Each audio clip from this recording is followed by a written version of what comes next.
त्यहाँको जजेसलाई चाहिँ तिमीले डिस गर्नुको कारण चाहिँ के थियो र हो यति साह्रो चाहिँ त्यो त लास्टै हान्ने त भए तिमीले तपाईँ जे जस्तो पनि हाम्रो अब एकदमै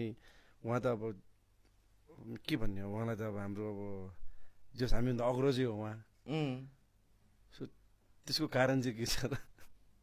त्यही हो सिम्पल कुरामा चाहिँ कोही कार्पेन्टरले 10 वर्ष काम गरे 20 वर्ष काम गरे पनि उसको मेबी अब एउटा 40 वर्ष अगाडिदेखि गरेको कार्पेन्टरले आएर 10 वर्ष कार्पेन्टरको वर्कलाई आएर तेरो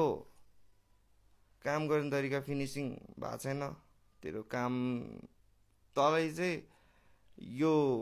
घोट्नु मात्रै कलर लास्टको फिनिसिङ मात्रै लाउनु आउँछ तर तँलाई त्यो काट्नु आउँदैन भनेर त्यति मात्रै भन्यो पनि त्यसलाई चित्तै बुझ्दैन के आएन त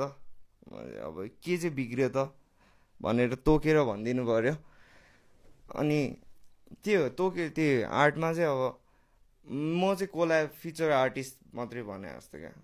म यत्रो वर्ष ग्राइन्ड गरेर आउँछ म फिचर आर्टिस्टको लागि मात्रै बनेको त होइन नि भन्ने कुरा चाहिँ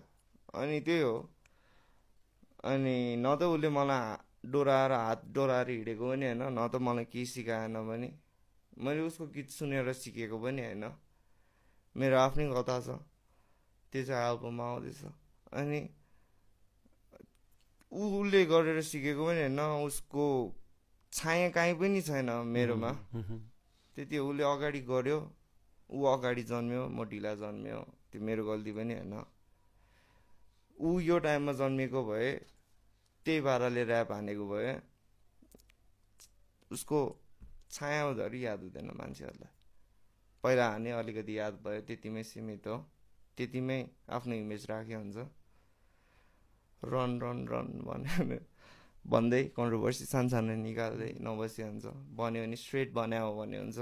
मैले भने होइन भनेर भन्दैन भनेपछि भन्या हो मैले त भनेको हो डाइरेक्ट तोकेर भनेको मलाई चित्त बुझाएको थिएन जे होस् मेरो क्राफ्टमाथि मलाई चाहिँ त्यही कुरा